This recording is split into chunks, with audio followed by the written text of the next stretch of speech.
Welcome to episode 69 of Anchored in Education. I'm E. Scott England, and Anchored in Education is the podcast dedicated to all things education. Educators across the world routinely engage in conversations surrounding fundamentals, concepts, and new ideas that improve this great profession. Sometimes we agree, other times we disagree. But at the end of the day, we are all anchored in education.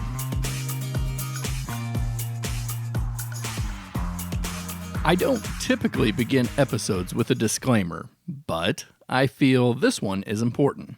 My disclaimer is that I love my mother dearly, and I would never speak of her without her knowing. That being said, her recent decision involving furniture turned out to be a fantastic lesson for leadership and life in general. Earlier this year, I took a weekend trip to help my mother move. She was only moving about 5 blocks north, but armoires, couches, and pianos weigh the same no matter how far the relocation is. The final move of the day was her second couch. Technically, it's an oversized love seat, but it is one of those with motorized footrests, so the weight of it is about a couch and a half. We get it moved, reassembled, and positioned in her living room with the other furniture. That is, another full-size couch and an oversized armchair, all motorized. Mom looks around and gushes how she loves it and how everything fits so perfectly. Then, very somberly, she says, "I guess I didn't need those other 2 recliners." It was one of those moments when I wish a record scratch sound effect would play as I turned to look at her. A quick recollection reminded me that there was now nothing in the previous home as I had just spent the last 5 hours moving everything. So it forced me to ask, "What?"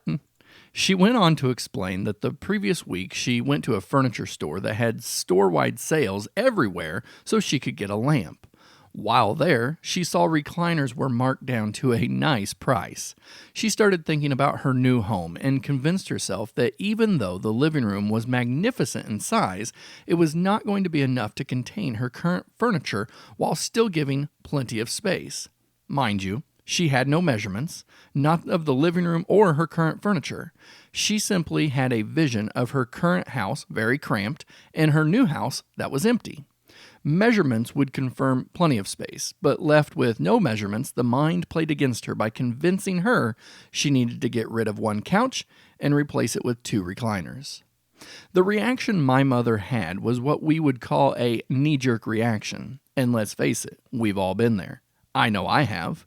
Knee-jerk reactions are seldom rational decisions, and often they bring about undesired consequences. Not always. My mother having 2 additional recliners delivered is only going to cause temporary clutteredness while she decides what she's going to do with them. If, however, the integrity of the home's foundation depended on whether it could handle 2 additional recliners, well, then we'd be talking about a different outcome. In the book Smart Choices, A Practical Guide to Making Better Decisions, John Hammond and co-authors give us a dose of common sense by saying, quote, "The ability to make smart choices is a fundamental life skill," end quote. Okay, that common sense kind of stings, but it's true. Many knee-jerk reactions have much more serious consequences than just owning 2 recliners. William Smithburg can attest to this.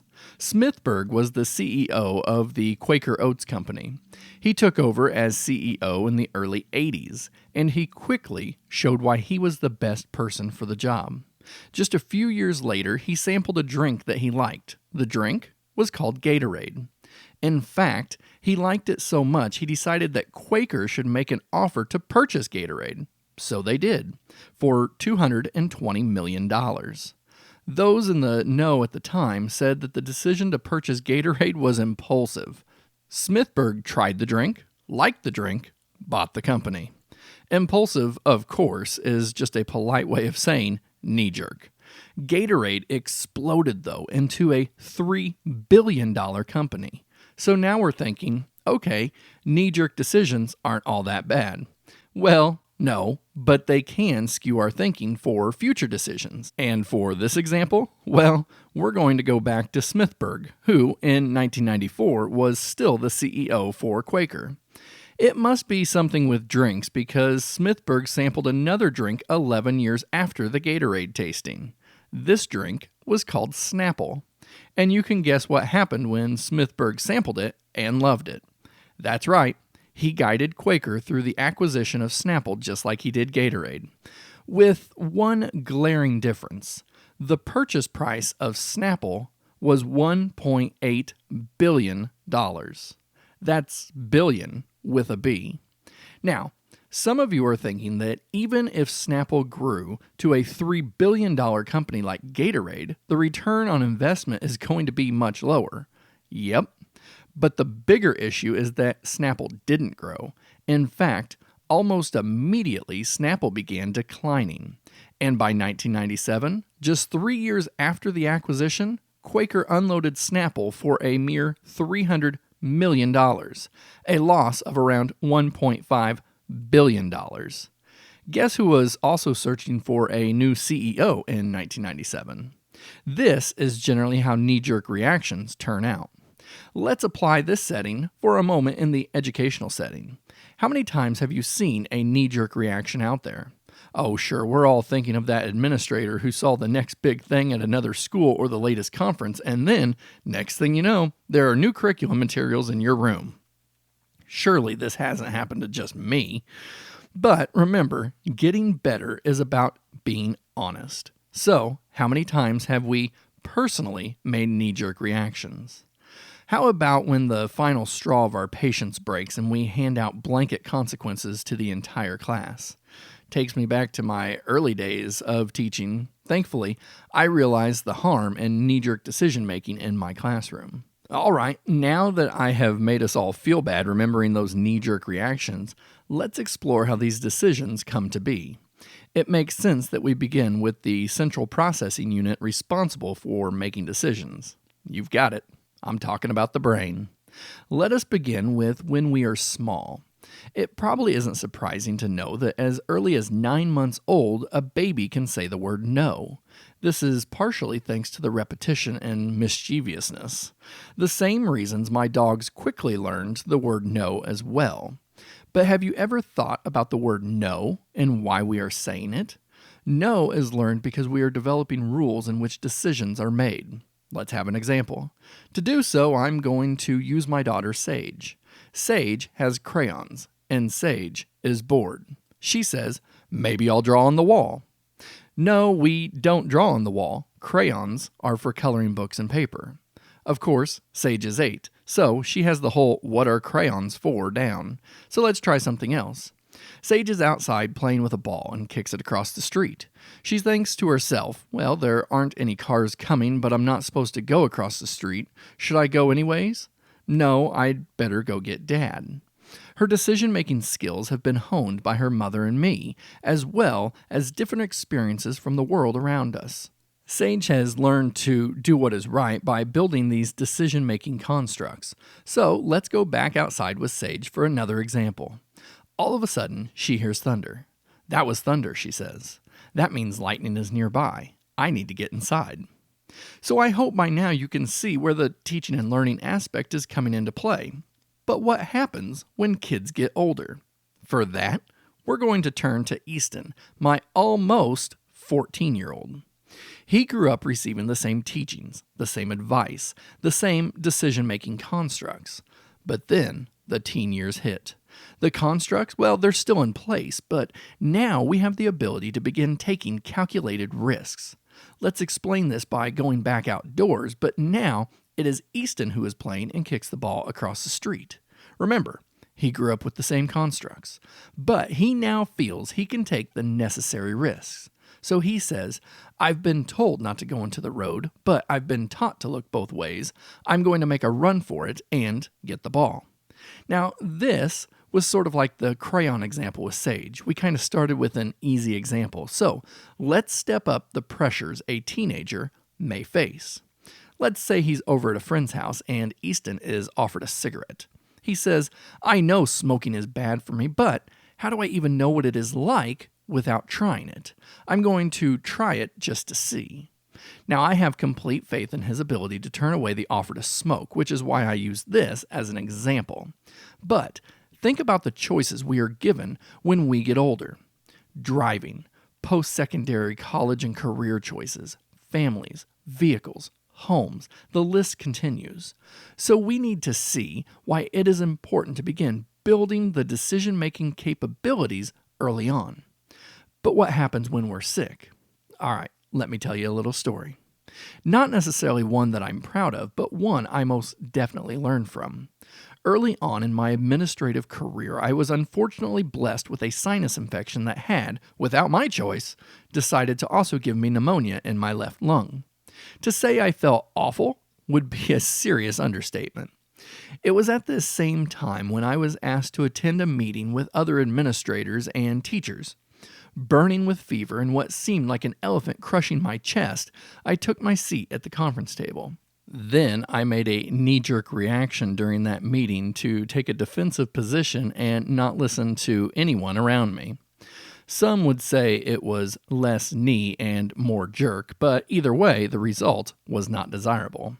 People left the meeting feeling horrible, and so did I. And no, it had nothing to do with being sick.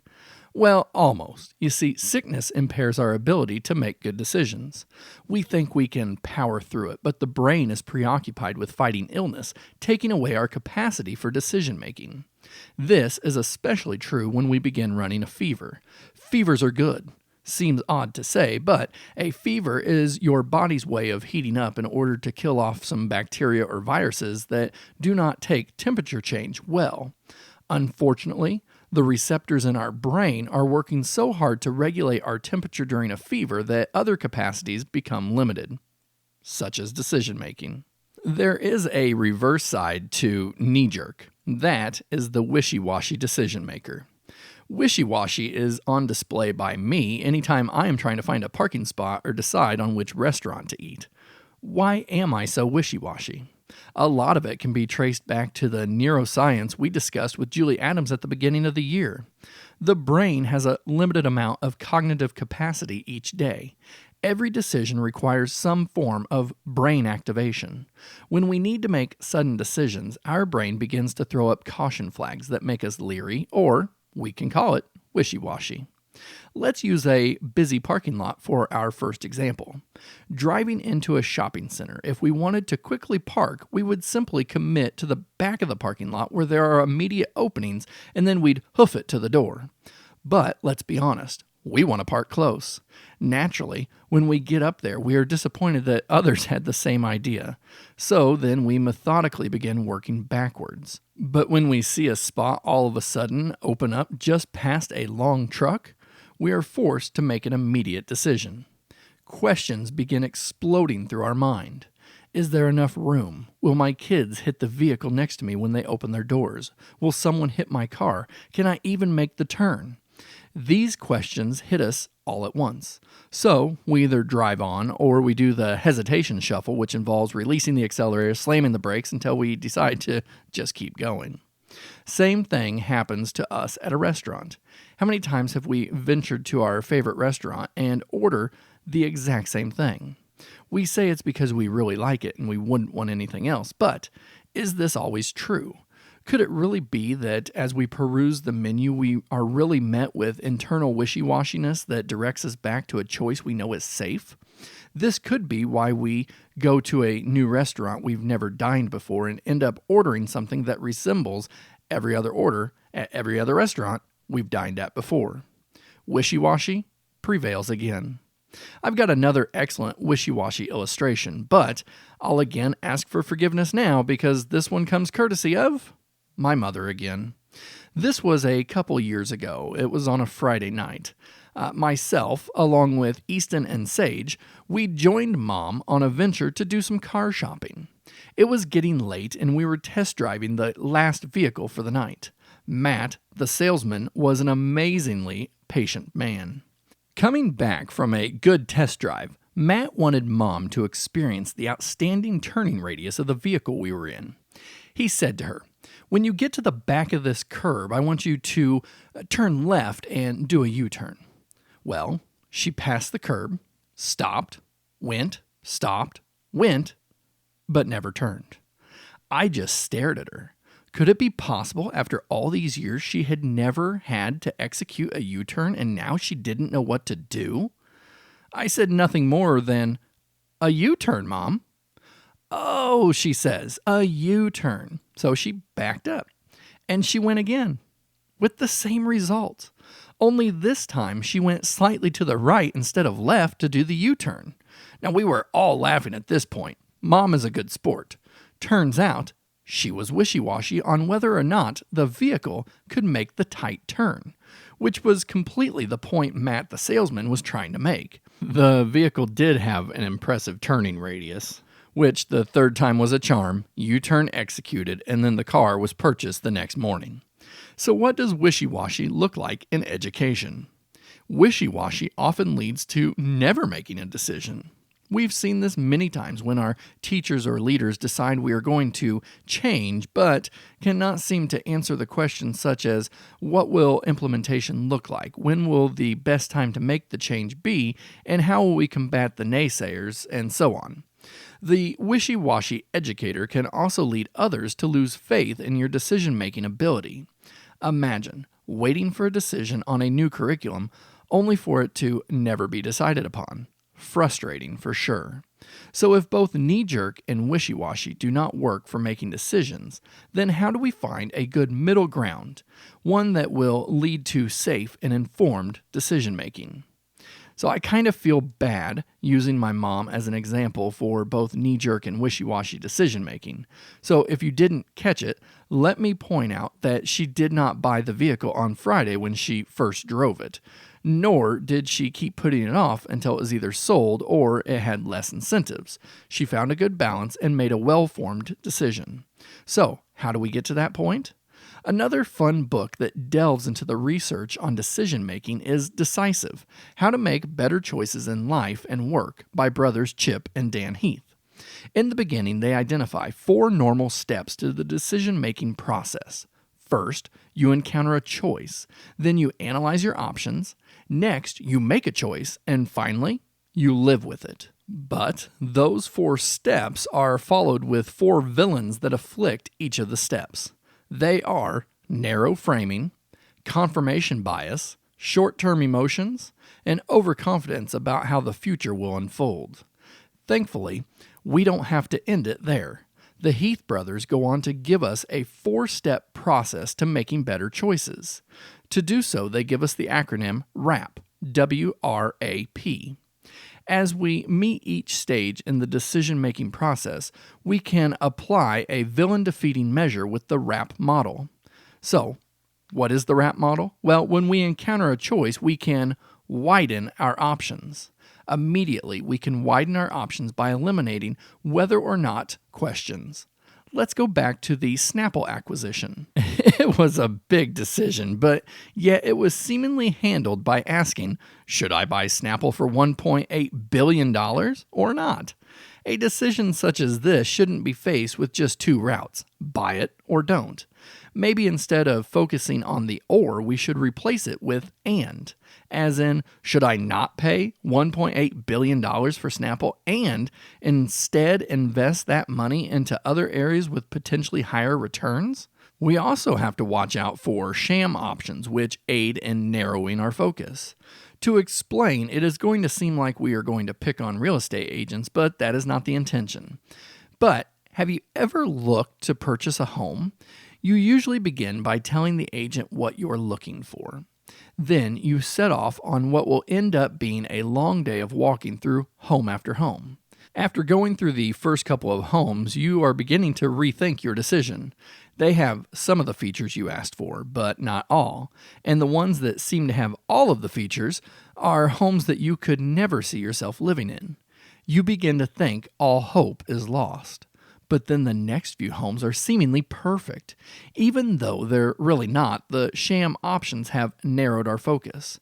We could call this manipulation, but we're going to be nice and call them sham options. Quite possibly, one of the easiest ways to widen our options would be to find someone who has walked the path we are on. Have a struggle with a behavior problem in your class? I would lay a pretty solid bet down that you aren't the first to experience this exact scenario.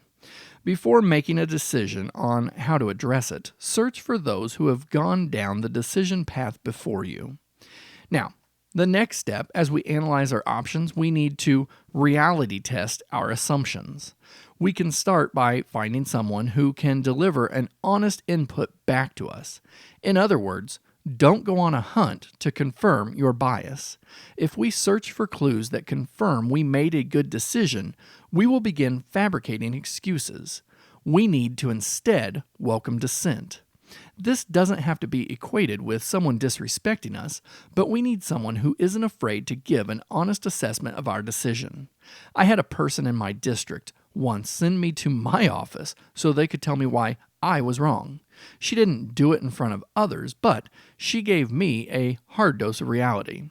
Sometimes the boss makes poor decisions. It was eye-opening too. Another way to reality test our decision is to look at it from both the outside view and a close-up view.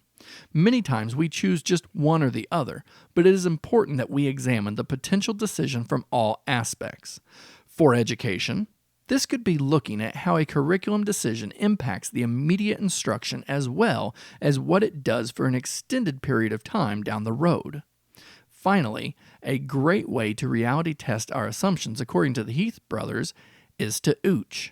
That's right, I said ooch. Actually, they said ooch. I'm just repeating it. This is simply dipping a toe in the pool rather than cannonballing in.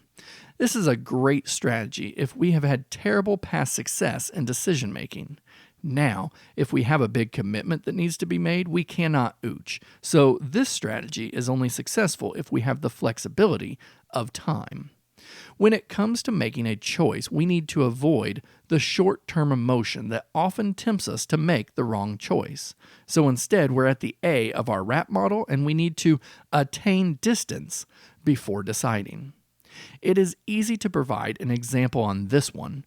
We will just go back to that conference where you've just seen the next best thing.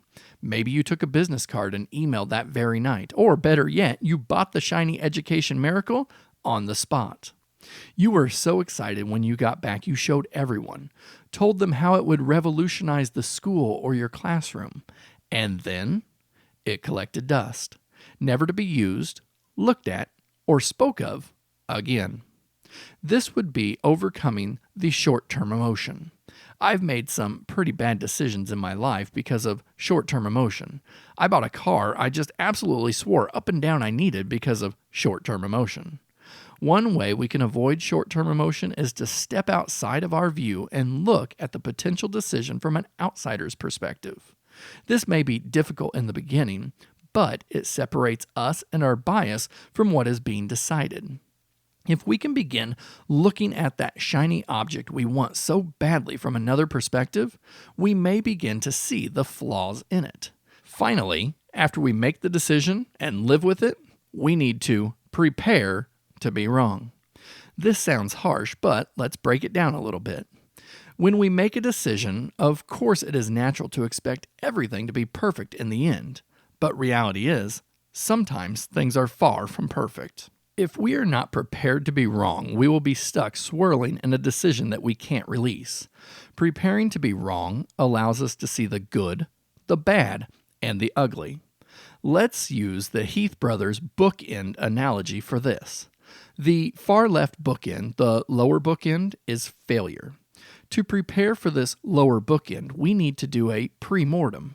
In other words, we need to diagnose the failure and how we handle it before it happens. And for the upper bookend, well, we need to pre-celebrate. How are we going to deal with the huge success our decision was? Sounds silly, sure. But by doing this, we are ready for the best possible outcome as well as the worst possible outcome. Another way we can prepare to be wrong is to set a tripwire, something that is put in our way to bring us out of autopilot. A great example of this comes from the book Delivering Happiness by Zappos CEO Tony Hsieh. Zappos has an interesting culture, but they've set a tripwire for new hires. After just 1 week of training, all new employees are given an offer. If at any time during the training they do not believe they are a good fit with the company, they can take the offer. The offer is $4,000. Zappos will pay trainees $4,000 to leave. That's a textbook tripwire.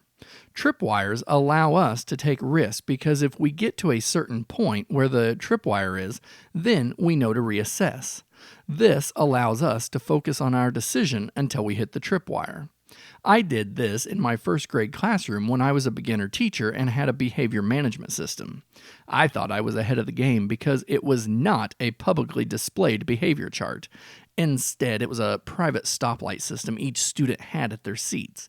But I had unknowingly set a tripwire, and that if it had caused more of a disruption or increased negative behaviors, I would do away with it.